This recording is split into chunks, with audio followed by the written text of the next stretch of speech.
திருச்சிற்றம்பலம். திருமூலரையா திருவடிகள் போற்றி போற்றி, குருவடியும் திருவடியும் வணங்கி இந்த பதிவை ஆரம்பிக்கலாம். நண்பர்களே, நம்ம வாழ்கின்ற வாழ்க்கை நமக்கானது. இந்த உடல் நம்முடையது. இந்த உடல் அழிவில்லாதது. நாம் பயன்படுத்துகின்ற பொருளெல்லாம் நிலையானது. இந்த மாதிரி எண்ணங்கள் இருக்கிறது அப்படின்னா எல்லாத்தையுமே நம்ம திருப்பி பார்க்கணும். இப்போ நம்ம சொன்ன வார்த்தைகள், வாக்கியங்கள் எல்லாத்தையுமே நம்ம திரும்ப ஒரு முறை சொல்லி பார்த்தோம் என்றால் நகைப்புக்குரியதாகவே அது இருக்கும். ஏன் அப்படின்னா, இப்போ சொந்தமாக ஒரு வீடு நீங்கள் கட்டுறீங்க அப்படின்னா அதை பார்த்து பார்த்து கட்டுவோம். இது பல தலைமுறைகளுக்கு தாண்டி இருக்க வேண்டும் அப்படின்ட்டு. கண்டிப்பாக அது பல தலைமுறைகளை தாண்டி இருக்க வேண்டும் தான். எவ்வளவு உறுதியாக நீங்கள் அந்த வீட்டை கட்டினாலும் ஒரு காலத்திலே ஒரு நாளிலே அது அழிவுக்கு உட்படும் அப்படிங்கிறத யாராலும் மறுக்க முடியுமா? ஒரே கேள்விதான். அந்த வீடை நம்ம கட்டுறோம், அல்லது என்ன ஒரு கட்டடமாக இருந்தாலும் சரி, அது நிலையானதாக இருக்க வேண்டும் என்பது நம் மனதில் உள்ள குறிக்கோள். நிலையாகவே இருக்கட்டும். ஒரு காலகட்டத்தில் அது ஒரு நாளாவது அழிவுக்கு உட்பட்டு விடும் அப்படிங்கிறத யாருனாலையும் மறுக்க முடியுமானா கண்டிப்பாக மறுக்க முடியாது. நீங்கள் எப்படிப்பட்ட விஷயத்தை வேண்டுமானாலும் வைத்து கொள்ளலாம். ஒரு 5000 வருடம் 6000 வருடங்கள் தாண்டி இருக்கிறது, சரி, அதற்கப்புறமும் அதுக்கு அழிவில்லையா அப்படின்னு கேட்டால் நம்மால் உறுதியிட்டு எதையும் சொல்ல முடியாது. ஏன்னா காலம் எல்லாத்தையும் மாற்ற வல்லது. அதே போல் ஒரு விஷயத்தை நம்ம தெளிவாக தெரிந்து கொள்ள வேண்டும். இந்த பூத உடலிலே உயிரானது குடிகொண்டிருக்கிறது அப்படின்னா தான் சுமந்து வந்த இந்த கர்மங்களை எல்லாம் அனுபவிப்பதற்காக இந்த உடலை சுமந்து கொண்டு இந்த உடலிலே அது தங்கி இருக்கிறது. இப்போ ரொம்ப முக்கியம், பிறக்கும் போது ஏதாவது கொண்டு வந்தோமா அப்படின்னு கேட்பாங்க. பிறக்கும் போதும் யாரும் எதையும் கொண்டு வருவதில்லை, போகும்போதும் யாரும் எதையும் கொண்டு போவதில்லை. நிறைய சொல்லியிருப்போமா இந்த வாக்கியங்களை? உண்மையா? பிறக்கும் போதும் யாரும் எதையும் கொண்டு வருவதில்லை, போகும்போதும் யாரும் எதையும் கொண்டு போவதில்லை, உண்மையா? கிடையவே கிடையாது. அதாவது பொருளாக எதையும் நாம் கொண்டு வருவதில்லை, பொருளாக எதையும் நம்மால் கொண்டு போக முடிவதும் கிடையாது. ஆனால் பிறக்கும்போது தனது முன்ஜென்ம கர்மாக்களை கொண்டு வருகிறார்கள். இறக்கும்போது செய்த நல்வினை தீவினையின் பயனாக விளைந்தவற்றையெல்லாம் கொண்டு செல்கிறார்கள். இந்த ஆன்மாவானது சுமந்து செல்கின்றது. அவரவர் செய்த நல்வினை தீவினைக்கேற்ப எல்லாமும் அமைகிறது அப்படின்னா அதில் எந்த சந்தேகமும் வேண்டாம். இப்போ நம்ம ஏற்கனவே சொன்ன மாதிரி இந்த உடலுக்கு அழிவுண்டு, உள்ளிருக்கின்ற ஆன்மாவிற்கு அழிவில்லை. உடலானது அழிந்து போகும், ஆன்மாவானது அழிவதில்லை. மாறாக இன்னொரு கூட்டை தேடி சென்று விடுகிறது. தத்தம் செய்த கர்மாவின் காரணமாக அதை அனுபவிப்பதற்காக மற்றொரு கூட்டை தேடி சென்று விடுகிறது. இந்த பிரபஞ்சத்திலே அல்லது இந்த உலகத்திலே நீங்கள் பார்க்கின்ற பொருள் யாவும் நிலையற்றது நிலையற்றது நிறைய சொல்லுவாங்க. நம்மளோட ஞானியர்கள் எல்லாம் சொல்லுவாங்க, வாழ்க்கையே நிலையற்றதடா அப்படின்னு சொல்லுவாங்க. வாழ்க்கையே நிலையற்றது அப்படின்னு சொல்லுவாங்க. வாழ்க்கையே நிலையற்றதுங்கும் போது இங்கே இருக்க பொருட்கள், ஆடம்பர பொருட்களாக இருக்கட்டும், அத்தியாவசிய பொருட்களாக இருக்கட்டும், எல்லாம் நிலையானதா அப்படின்னு கேட்டால் ஒரு மனிதனோட வாழ்க்கையே மாறி போய்விடுகிறது. இந்த பொருள் எல்லாம் மாறாமல் இருக்குமா? கண்டிப்பாக கிடையாது. அதுவும் மாற்றத்திற்கு உட்பட்டது தான். ஒரு பொருளை நம்மால் உருவாக்க முடியுமா? இந்த பஞ்சபூத ஒத்துழைப்பு இல்லாமல், இந்த பிரபஞ்சத்திலே இருந்து எந்த ஒரு பொருளையும் எடுக்காமல் புதிதாக ஒரு பொருளை நம்மால் உருவாக்க முடியுமானா முடியாது. சரி, எல்லாம் சொல்கிறாங்க இல்லையா, அறிவியலாளர்கள் அதை கண்டுபிடித்தார்கள் இதை கண்டுபிடித்தார்கள்னு. கண்டுபிடித்தார்களா உருவாக்கினார்களா? கண்டுபிடித்தார்கள் என்றால் யார் தொலைத்தது? எதையோ தேடி எடுத்தால் தானே அதுக்கு பேர் கண்டுபிடிக்கிறது.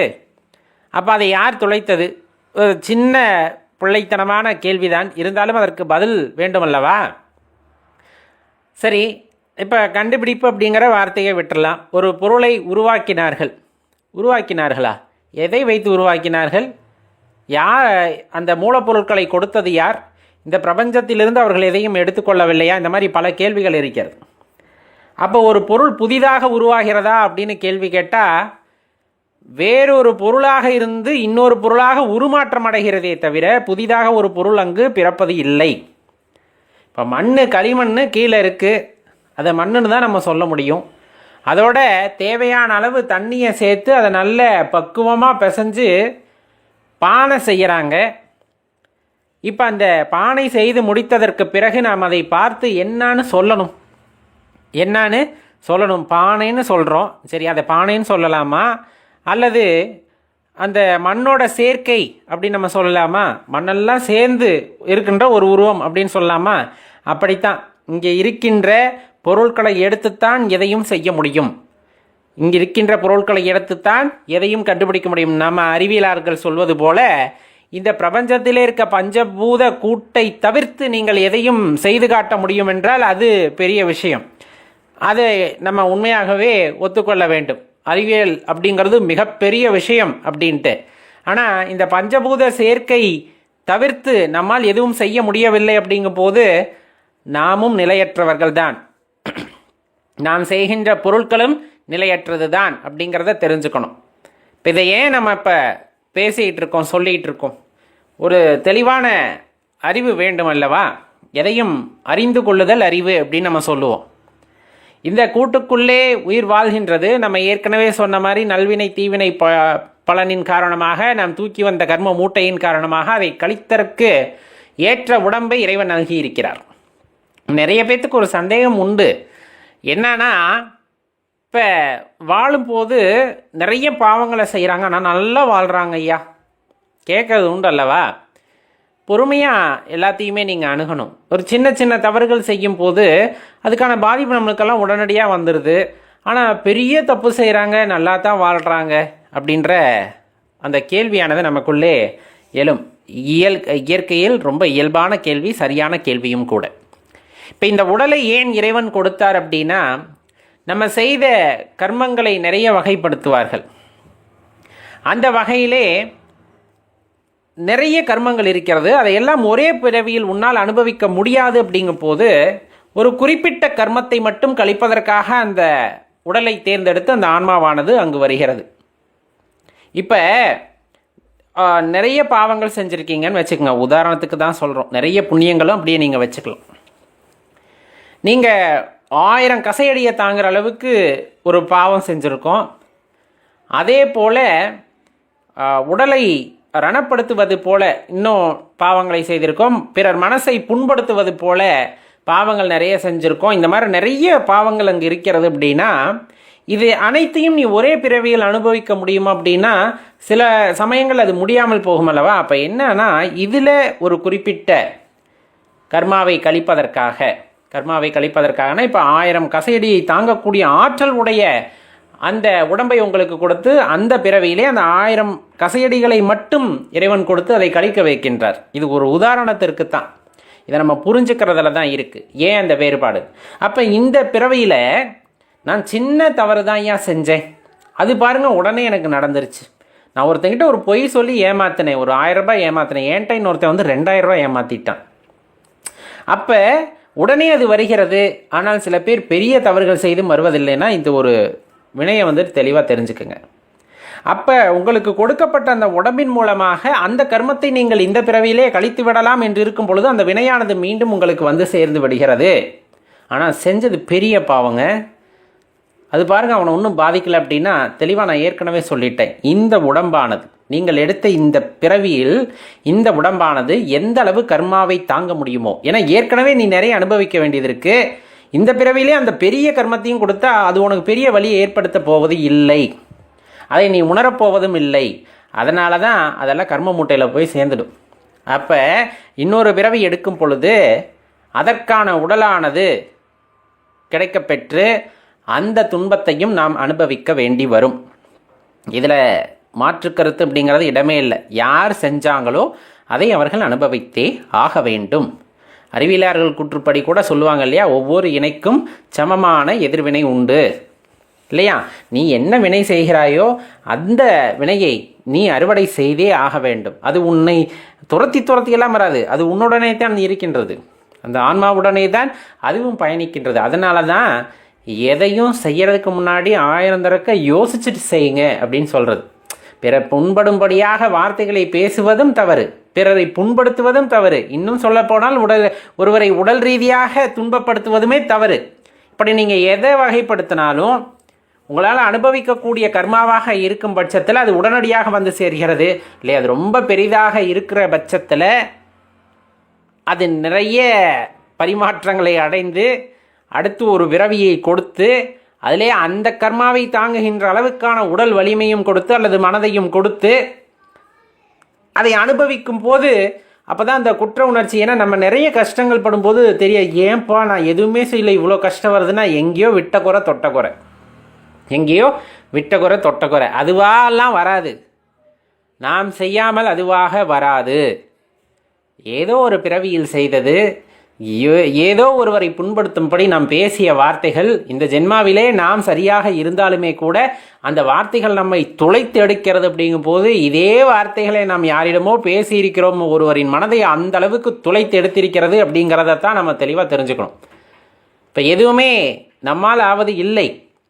ஆனால் ஏன் இந்த பிறவி திரும்ப திரும்ப கிடைக்குது? எப்போ நீங்கள் இதை புரிஞ்சுக்கிட்டு, இந்த நல்வினை தீவினைனா என்னன்னு புரிஞ்சுக்கிட்டு, இந்த கர்மத்தோட அடிப்படையை புரிஞ்சுக்கிட்டு, எதுவுமே என்னால் ஆவது இல்லை என்பதை தெளிவாக புரிந்து கொண்டு வருகின்ற வினையை அவ்வாறே பார்த்து விட்டு கடந்து செல்லும் பொழுது அது எல்லாம் கழிக்கப்பட்டு விடுகிறது.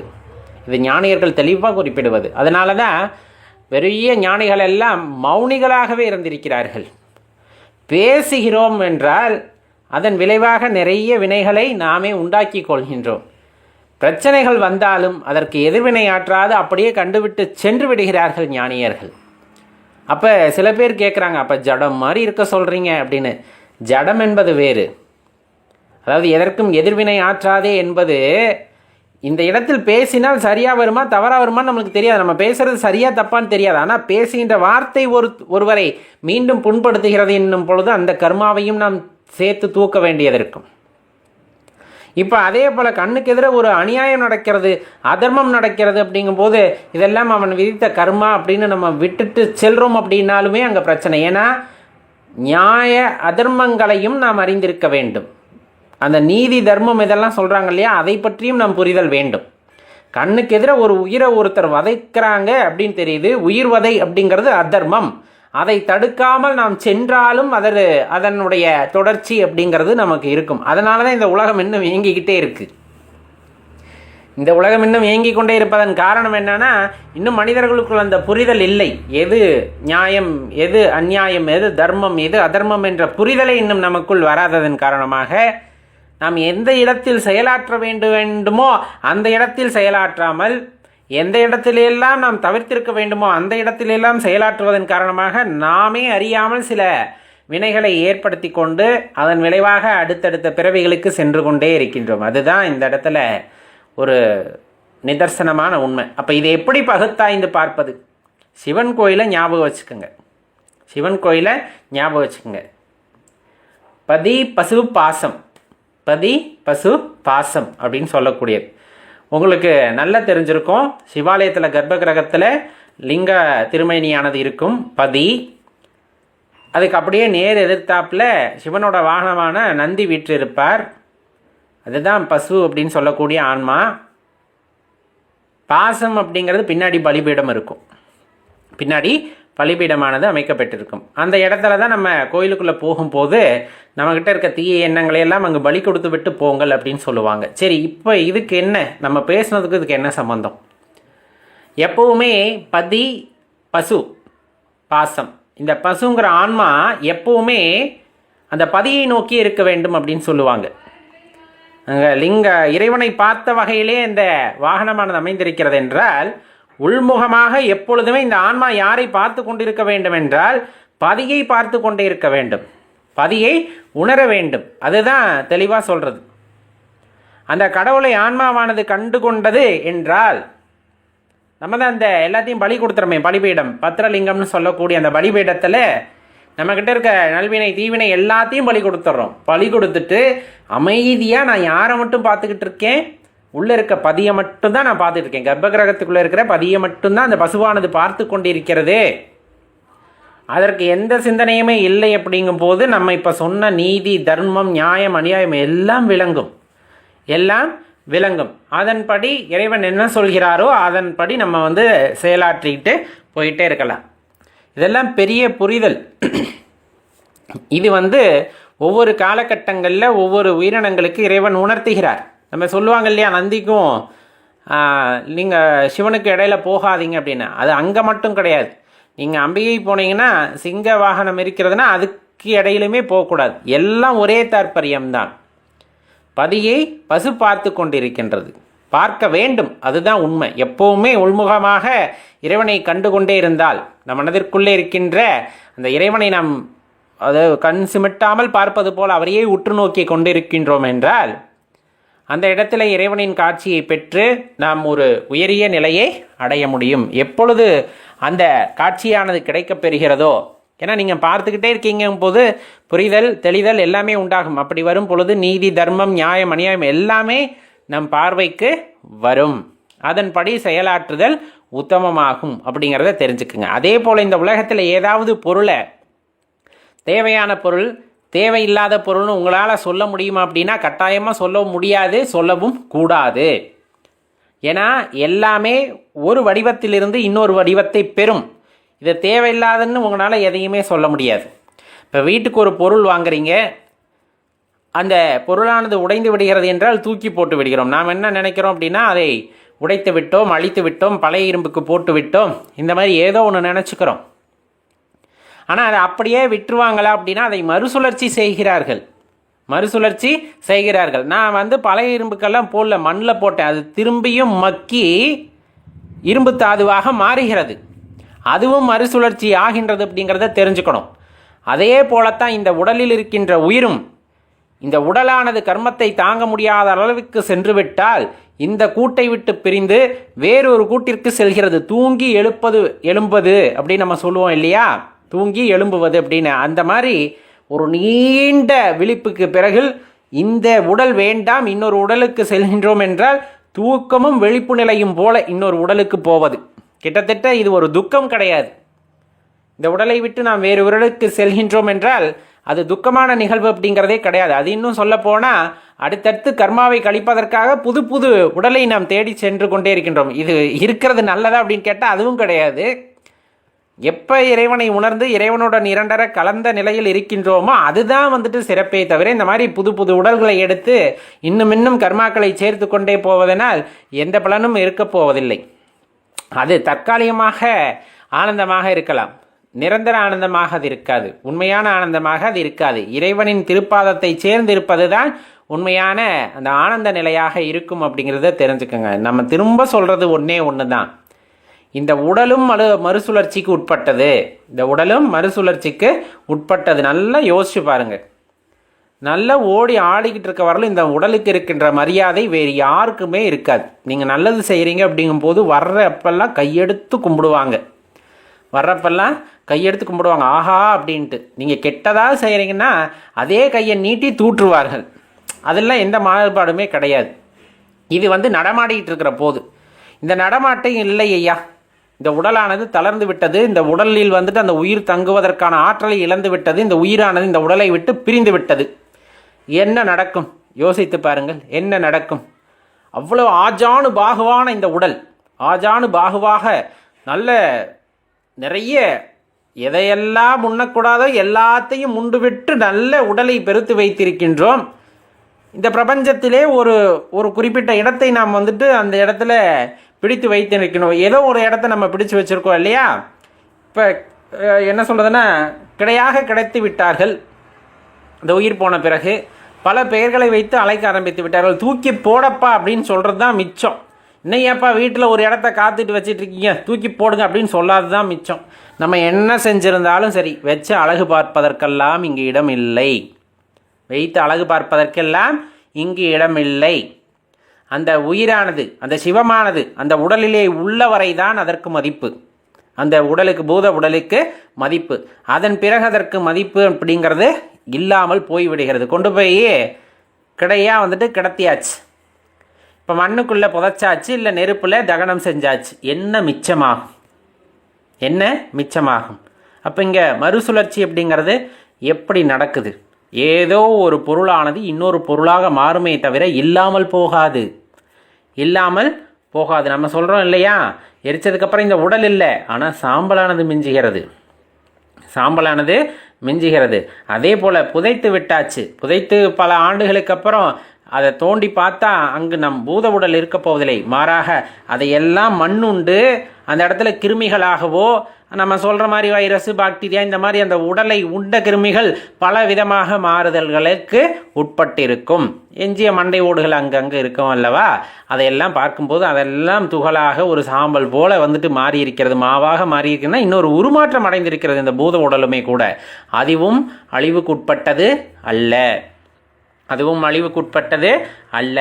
இதையெல்லாம் நாம் புரிந்து கொள்ள வேண்டும், இதையெல்லாம் புரிந்து கொள்ள வேண்டும்.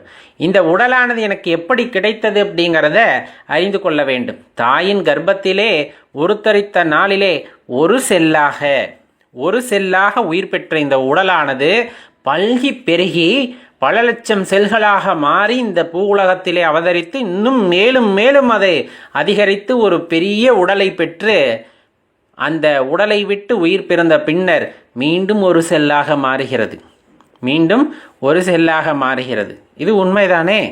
மீண்டும் ஒரு செல்லாக உருமாறுகிறதுனா என்ன அர்த்தம்? மீண்டும் இன்னொரு உடலை தேடி அதுவானது செல்கிறது. அப்போ இந்த இயக்கமானது தொடர்ந்து கொண்டே இருக்கிறது. இந்த இயக்கமானது இந்த உலகத்திலே, இந்த பிரபஞ்சத்திலே தொடர்ந்து நடந்து கொண்டிருக்கிறது. நீங்கள் ஆசைப்பட்டாலும் சரி, ஆசைப்படாவிட்டாலும் சரி, இந்த பிரபஞ்ச இயக்கம் தொடர்ந்து நடந்து கொண்டே இருக்கும். அதில் எந்த மாறுபாடும் கிடையாது. இந்த பிரபஞ்ச இயக்கத்திலே நாமெல்லாம் ஒரு பொருட்டா அப்படின்னா கிடையாது. ஆனால் நம்மளுடைய அன்பு அப்படிங்கிறது ஒரு பொருட்டு இறைவனுக்கு. நம்முடைய உண்மையான அன்பு அப்படிங்கிறது இறைவனுக்கு ஒரு பெரிய பொருட்டு, அதில் எந்த மாற்று கருத்தும் இல்லை. நீங்கள் செலுத்துகின்ற அந்த உண்மையான அன்பானது இறைவனை மகிழ்விக்கிறது என்றால் கண்டிப்பாக இறைவனின் பாதத்திலே ஒரு இடம் நமக்கு கிடைத்துவிடும். இப்போ இவ்வளவு நிலையற்ற வாழ்க்கையில் இருந்தாலும் நிலையான விஷயத்தை தேடி நாம் ஓடும் பொழுது, நிலையான விஷயத்தின் மீது நாம் நம்மளுடைய பற்றுதலை வைக்கும் பொழுது கண்டிப்பாக அந்த வாழ்க்கையானது ஒரு புது பொலிவுடன் இருக்கும் அப்படிங்கிறத மறந்துட வேண்டாம் நண்பர்களே. வாழ்க்கையில் நிறைய பேர் வருவாங்க போவாங்க, ஆனால் வர்றதும் இல்லை போகிறதும் இல்லை அப்படிங்கிறது அது சிவபெருமான் மட்டும்தான். ஏன் வர்றதில்லை போகிறதில்லைன்னு சொல்கிறோம்? எங்கே போகிறது, எங்கே வர்றது? உன்னுடனே இருக்கும்போது எங்கே வர்றது, எங்கே போகிறது? ஆனால் உன்னுடனே இருக்கக்கூடிய அந்த பேராற்றலை உணர்ந்து கொள்ள தான் முடியுமே தவிர வேறு எங்கும் தேடியெல்லாம் செல்ல முடியாது. தேடி செல்ல வேண்டுமென்றால் சிவலிங்கத்தை நந்தியம்பெருமான் நோக்குவது போல உள்முகமாக உள்ளே இருக்கின்ற பதியை தேடினால் மட்டுமே கண்டுகொள்ள முடியுமே தவிர புறத்தே தேடி அழிந்தால் எந்த பிரயோஜனமும் இல்லை அப்படிங்கிறதையும் நம்ம மனதார ஏற்றுக்கொண்டு தான் ஆக வேண்டும். அப்போ இந்த தாற்பயங்களையெல்லாம் புரிந்து கொண்டு நாம் சரியாக செயலாற்றும் பொழுது கண்டிப்பாக நம்ம வாழ்க்கையிலே நாம் தேடுகின்ற கேள்விக்கான விடை கிடைக்கும் நண்பர்களே. ஓம் நம சிவாய.